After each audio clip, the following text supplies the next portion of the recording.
My name is Sumner Davenport, and I look forward to seeing you at this year's Knowbility Accessible Internet Rally. Come join us.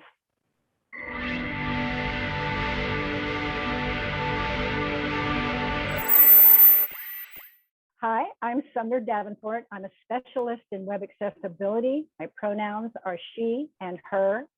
And I usually describe myself as a fair-skinned female adult, even though some people are going to contradict that adult portion.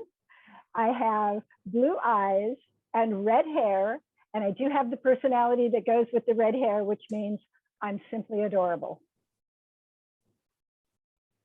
My background is a Zoom background that I located, but I love it because the background is, to me, it looks like a meditation space. It is a room that has large windows with opening out to the outside, but on the inside, the room itself has a wonderful couch for lounging, and the room is filled with a variety of green plants and succulents and flowers and things that would make you feel connected to nature. It's a very relaxing type of a background, and that's why I love it. How did you get started with accessibility work? My work in accessibility started when I was humbled one day. I have people in my family and people that I care about that have disabilities. And one particular person is blind. And for years, I was building websites and I would just describe them to her in as much detail as I possibly could so that she could get an idea of what there was on the internet, this exciting adventure that I thought was no other way for her to be involved. So all these times I would spend sharing with her the description of the website, what it meant, what it involved, or if she wanted something off the website to find that information for her.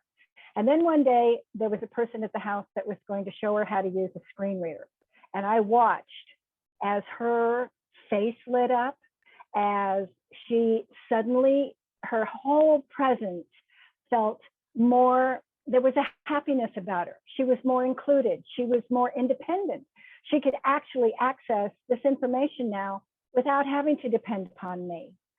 So I was excited. And since I'd been building websites, I asked this person there if he would use the screen reader to visit a website that I had built. And he did, and nothing happened. So I thought, okay, that's a little odd. Let's try another one. And I gave him another URL. And he went to the website and the screen reader started reading things that were all over, not in the order that I would have expected as a sighted person. And I said, your equipment is broken. He goes, no, lady, your website is broken. That was the beginning of my humble walk into accessibility. And this was long before there were classes and guidelines on what needed to be done. And I just begged this person, I said, please tell me what I need to know. What do I have to do so that those that I care about are included? This is huge, I have to know. And I started on my journey, and here we are over 12 years later. And now it's so exciting because there are classes and there are events and there are more people that care, that have started to make changes on the internet so that it can be more inclusive, not just for my family, but for everybody's family.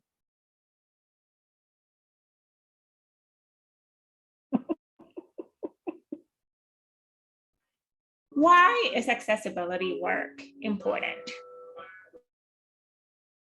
So that we can include everyone, so that everyone has the opportunity to be more independent, to access the information and get the information they need and get involved and participate. What's available to everyone should be available to everyone. So accessibility is important, that we remember that we're all different. We all have different abilities and there are different disabilities. And when we keep that in mind, and when we keep in mind how important it is to embrace inclusion and think about people, who is our market? Who are the people that we want this information to reach? And it does include people with disabilities every time. Why do you think that despite us having these guidelines and us having these rules and us having these regulations, we still have applications that are not built with accessibility in mind. My personal feeling is that we're still having those type of tools introduced because the persons that create them and work on them have not yet felt the need to be inclusive. They feel the need on whatever their personal objective is to get this product or service out. And many times it's a product just to be sold, that they don't yet feel the need to be inclusive. They either have themselves convinced that it's too hard or it can't be done, or what difference does it make? And when they have themselves convinced of that, then of course they're not going to include it until it either impacts someone in their family or it impacts them personally. And then suddenly, oh my gosh, there is a reason to do this, a very personal reason to do this. So there are a lot of people that have been in technology and web design for years and continue the same behaviors over and over again until they learn that there's a better way. And they learn that there's a value in doing it this better way. How would you describe AIR? AIR is an opportunity for individuals to participate in a program that makes a huge difference on the internet for everyone. It's an opportunity for persons to learn, to educate themselves, and to create something absolutely phenomenal, to create something that previous to AIR, they may not have known how to do. So AIR makes a difference.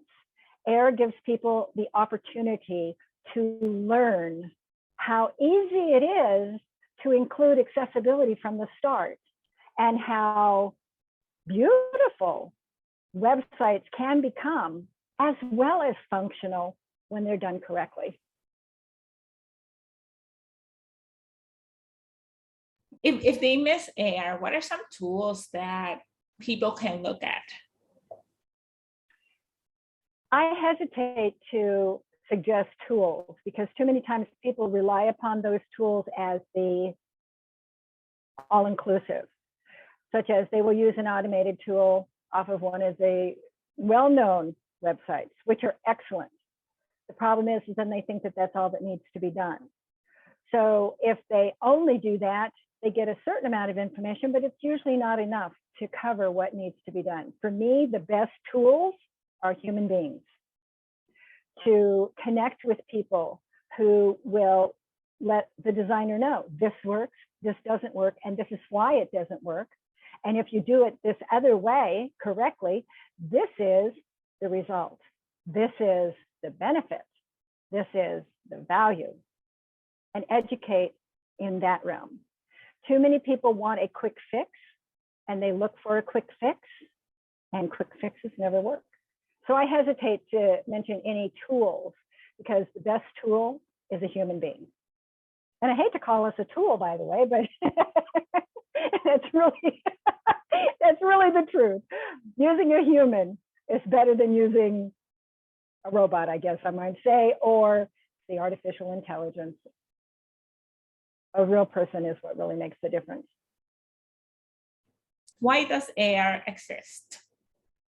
AIR exists so that we can make the internet accessible to everyone. And the way that the AIR program is set up, it's an educational program, which is the best part. Because if we can learn how to do it while we're doing it, remember what we did, we can repeat that the next time. Plus, AIR exists because more than anything, it's fun. It is so much fun to work with a team on an AIR project. It's unlike working with any other client. It's unlike working in any other web design community or program. AIR is unique to itself. What is the worst case scenario if these educational programs like AIR didn't exist? Worst case scenario is very sad because the worst case scenario means that the internet will continue to be non-accessible to people. If we stopped creating websites that are accessible because These tools didn't exist. These educational programs didn't exist. The people that I care about will be left out. And as our population continues to age, more and more people will be left out. Plus, we've learned that people that have suffered through COVID, it has altered them. Some of them have a problem now with cognitive ability. Some of them, their vision changed. For some of them, they don't function as well as they did prior to COVID. They are now classified as disabled. So we never know when a disability may occur in our life through an illness, through an accident, through age. So if we don't work together to create an accessible internet through these educational programs, at one point, none of us will be able to access the internet, or it will be just a tiny elite few. And that's not okay. That's the worst case scenario. What sets AIR apart from other courses or other events or other workshops that you have attended? AIR, there's no comparison, because the AIR program provides interaction with the community. It provides education. It provides a learn as you work. It provides support. It provides mentors. It provides education. It provides follow-up. The list is endless. There is no program like AIR. There are educational programs out there that a person can attend. Some of them are self-timed, self-motivated. Some of them are specific classroom that you sign up for. But none of them bring to the table everything AIR has to offer. And on top of that, all the fun. So there's no comparison. To me, AIR is the standard that people should follow. Who should join AIR? Who should join the Accessibility Internet Rally, lovingly known as AIR? Anyone who really cares. Now that's kind of broad, because a lot of us care. But people that should join the Internet Rally are nonprofit companies, agencies, organizations that need to understand more about accessibility and need to have a website that is accessible. And we also need web designers who need to learn more about how to create accessibility and recruit their friends and recruit other web designers. And we also need people who are already involved in web accessibility to come aboard and be the mentors. So that team of a nonprofit and a web designer team and a mentor, those are the people that should join. What did you build while you were in AIR? We were very fortunate that our client during the AIR Rally was an artist. And one of the biggest complaints I hear from people who don't know is that an accessible website is ugly. Or they will say, well, if it's going to be an accessible website, you can't use a lot of colors. And a list goes on. We were able to, by working with this artist who created gorgeous paintings, we were able to create a website that showcased all of her art and used a color design that really popped and worked with all of the color contrast ratios that we needed, as well as worked in a dark mode, and it worked in a light mode, and it worked in all of the ways that people said couldn't be done. We felt so excited that we were able to showcase this person's artwork on a beautiful website and be able to say, hey, see, look, accessibility is beautiful, it's gorgeous, it's functional. And what we also loved is this artist used a technique called pour, where she pours paint over the canvas and moves the canvas around to create a design. And of course, in accessibility, we're working with the acronym of POUR, P-O-U-R. And so that was part of what gave us a little thrill, is to say, hey, look at the comparison we have between, we're both using the same letters to create a gorgeous, functional result. And the client was extremely happy with it. What kind of work should participants of AIR expect to do in AIR? It may be different for each team because it really depends on who the nonprofit organization is, what their needs happen to be. I understand that there were some organizations who just wanted to correct their website, their existing website. We were put in a position that we were able to create a website from the very beginning. And that's really the best way to do accessibility, is when you build it from the very beginning, or bake it in, as they say. It's so much simpler. It creates a better website, and it's a lot easier. So persons on a team with AIR, they're either going to be able to learn new skills, learn reasons why certain things are done on a website, learn the benefits of why things are a certain way. They're going to be able to see how to break through limitations they may have in how they're currently working on building a website. They may have an opportunity to bring their skills to the table to help other people learn how to do things. They will have an opportunity to educate the client. And all of this helps to make a more accessible internet, because if we have one person out there building websites, that's one person doing one website at a time.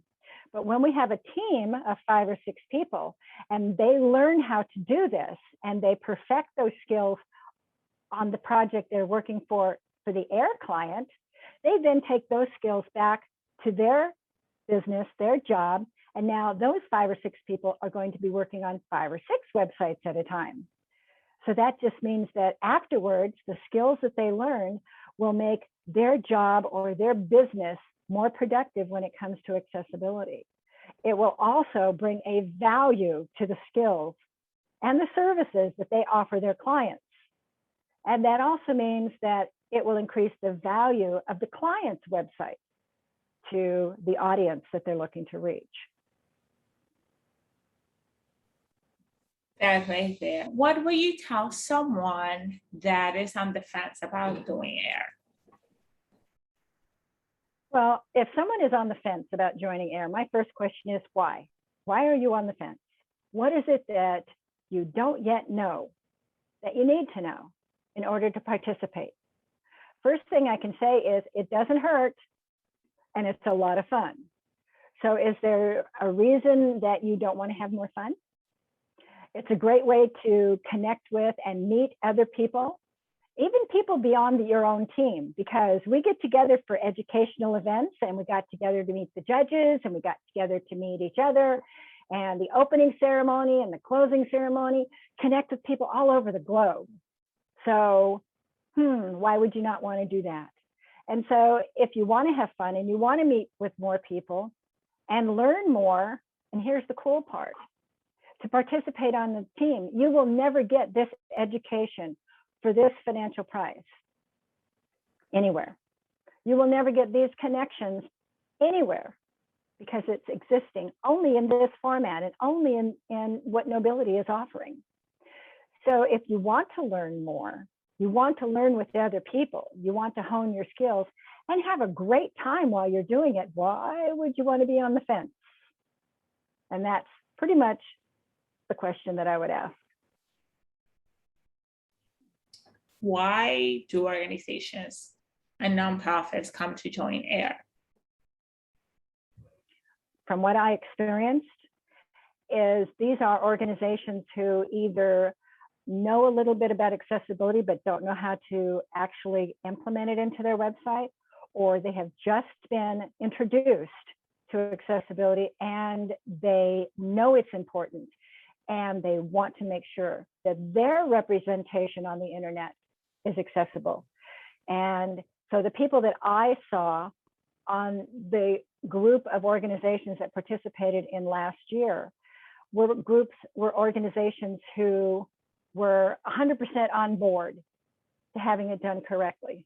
They knew that what they were coming with wasn't accessible, and they really wanted to be accessible. And they really wanted to work with a team that believed not only in their mission and what they wanted to accomplish, but wanted to help them take their mission, make it accessible so that they could carry their mission, their products, their services to a wider audience.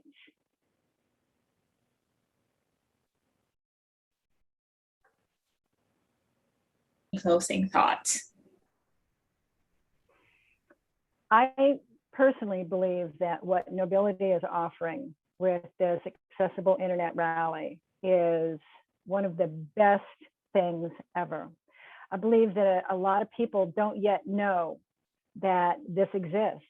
And the first time they learn about it and get involved in it, it will change their lives. Because a lot of people are out there, in web design especially, and they're working by themselves. And they get themselves in this little space of having to come up with every answer and having to do it all themselves. And when they connect with others, as they do on a team with the Internet Rally, what they find is that working on a team is not only going to help them learn how to do what can be done for accessibility, they get to do more than they thought they could. They find more about themselves and more appreciation for what they know, and more appreciation for other people's skills to help them. They learn how to interact with a team without losing their independence. That's always a fear of people when they want to work with a team. They're afraid they're going to lose themselves. But on these type of teams, everybody still is connected to who they are, what they bring to the table. But working with a team just ups that game a whole bunch. And again, it makes it so much fun. Working with Knowbility there's no comparison.